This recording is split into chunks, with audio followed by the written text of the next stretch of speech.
નમસ્કાર. આપણી આસપાસ કેટલી બધી વનસ્પતિઓ છે, નહીં? ખેતરમાં ઉગેલું ઘાસ અને બગીચામાં ખીલેલો ગુલાબનો છોડ બંને વનસ્પતિ જ છે, પણ છતાં કેટલા અલગ? પણ શું ક્યારેય વિચાર્યું છે કે આ ફરક ખાલી બહારના દેખાવનો જ નથી? ખરી વાત તો એમની અંદરની રચનામાં છુપાયેલી છે. એમના નામમાં જ એમનો ભેદ છે. એકદળી એટલે કે જેના બીજમાં એક જ બીજપત્ર હોય, અને દ્વિદળી એટલે કે જેના બીજમાં બે બીજપત્ર હોય. તો ચાલો આજે આપણે એક સૂક્ષ્મદર્શક યંત્ર લઈને વનસ્પતિની અંદરની દુનિયામાં એક મજેદાર સફર પર નીકળીએ.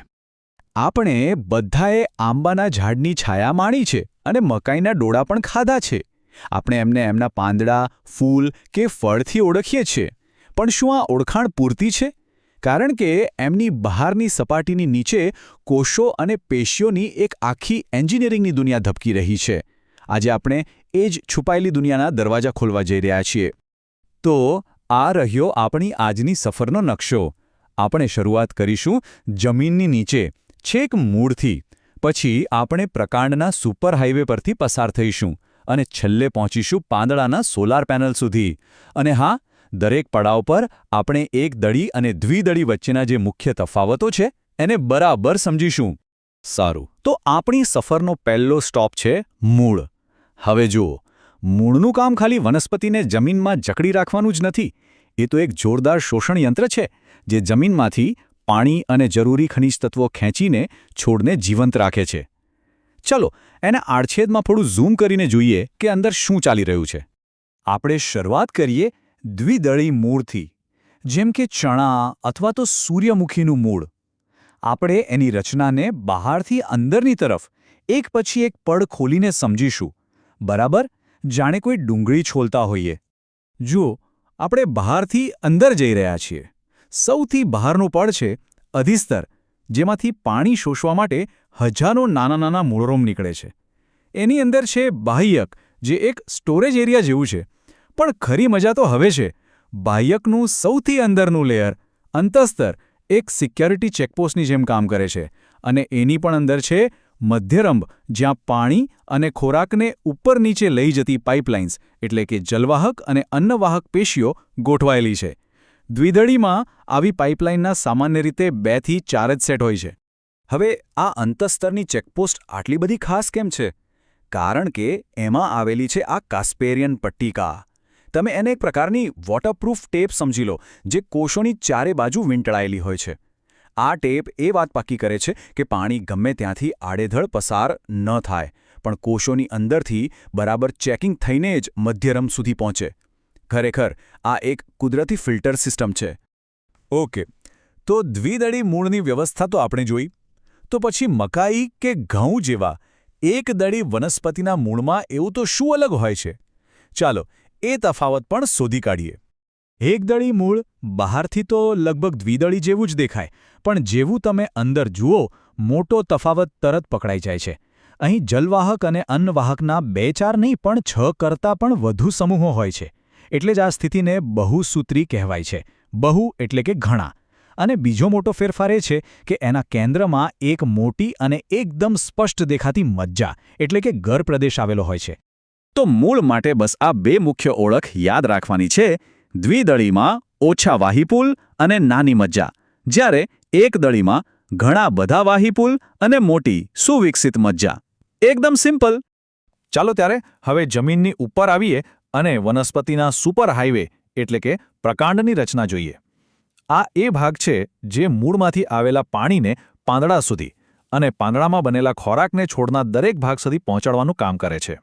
દ્વિદળી પ્રકાંડને ઓળખવું બહુ જ સહેલું છે, અને એનું રહસ્ય એની અંદરની ગોઠવણમાં છે. અહીં ટ્રાન્સપોર્ટ માટેની નળીઓ એટલે કે વાહીપુલો આમ તેમ વિખરાયેલી નથી હોતી.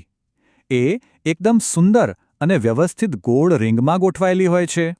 અહીં જે મુખ્ય વાત યાદ રાખવાની છે એ છે વાહીપુલોની આ રિંગ જેવી ગોઠવણ. પણ કેમ?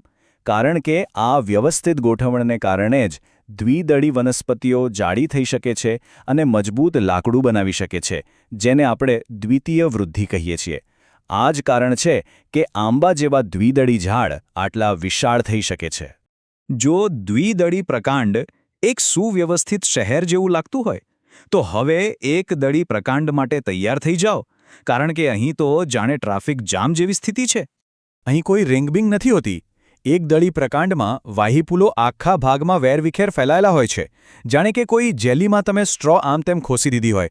બસ એવું જ. આ અસ્તવ્યસ્ત ગોઠવણને લીધે જ ઘાસ કે વાંસ જેવી એકદળી વનસ્પતિઓ ક્યારેય આંબાના ઝાડની જેમ જાડી નથી થતી.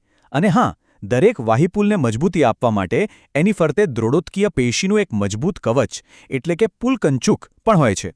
તો પ્રકાંડ માટે બસ આ એક જ મુદ્દો પકડી રાખો. દ્વિદળીમાં રિંગ, જે તેને જાડું થવા દે છે, અને એકદળીમાં વેરવિખેર, જે તેને લવચીક રાખે છે. આ એક જ શબ્દથી તમને બંને વચ્ચેનો મુખ્ય તફાવત અને એનું પરિણામ બધું જ યાદ રહી જ જશે.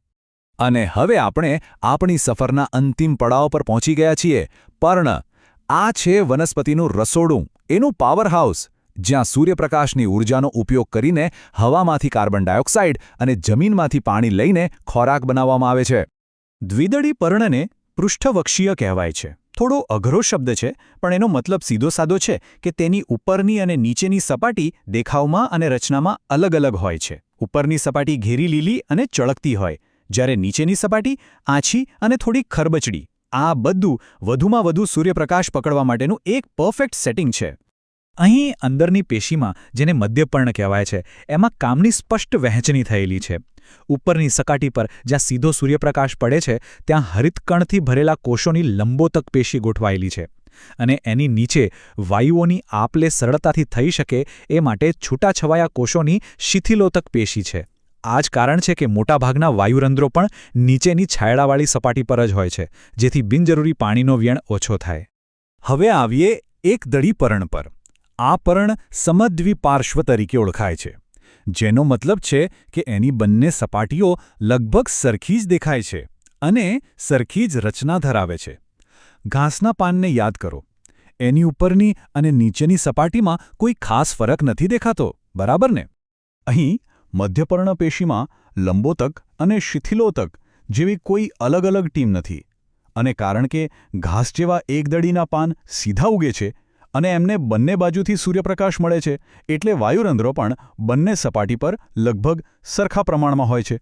અને આ જુઓ, ઘાસ જેવી વનસ્પતિઓમાં આ ખાસ બૃહત્કોષીય કોષો હોય છે. જ્યારે પાણીની અછત હોય ત્યારે આ કોષો સંકોચાય છે, જેથી પાંદડું વળી જાય છે અને પાણી બચી જાય છે. કેટલું સ્માર્ટ એડેપ્ટેશન છે! તો બસ, આપણે મૂળ, પ્રકાંડ અને પર્ણ ત્રણેયની અંદરની દુનિયાની સફર પૂરી કરી. હવે સમય છે કે આપણે જે કંઈ પણ જોયું અને શીખ્યા એ બધું એક જ જગ્યાએ વ્યવસ્થિત રીતે ગોઠવીને યાદ કરી લઈએ. આ કોષ્ટક આપણી આખી સફરનો સાર છે. ચાલો ફટાફટ એકવાર ફરીથી જોઈ લઈએ. મૂળમાં મુખ્ય તફાવત હતો વાહિપુલની સંખ્યા અને મજ્જાના વિકાસમાં. પ્રકાંડમાં આખો ખેલ હતો વાહિપુલોની ગોઠવણોનો, વ્યવસ્થિત રિંગ કે પછી વેરવિખેર. અને છેલ્લે પર્ણમાં તફાવત મધ્યપર્ણ પેશીના વિભાજન પર આધાર રાખતો હતો. આ મુખ્ય મુદ્દાઓ યાદ રાખશો તો તમે સરળતાથી એકદળી અને દ્વિદળી વનસ્પતિને આંતરિક રીતે ઓળખી શકશો. તો આપણે આ બધી રચનાઓ તો જોઈ, પણ અંતમાં એક વિચારવા જેવો સવાલ. શું આ આંતરિક તફાવતો ફક્ત દેખાવ પૂરતા જ સીમિત છે? કે પછી આ જ રચના એ નક્કી કરે છે કે કઈ વનસ્પતિ એક વિશાળ વૃક્ષ બનશે અને કઈ લવચીક ઘાસ? તે દુષ્કાળનો સામનો કેવી રીતે કરશે અને તેના પર્યાવરણમાં કેવી રીતે ટકી રહેશે? આ નાની નાની રચનાઓ જ તેમના જીવનની આખી ગાથા લખે છે. આના પર વિચારવા જેવું જ છે, ખરું ને?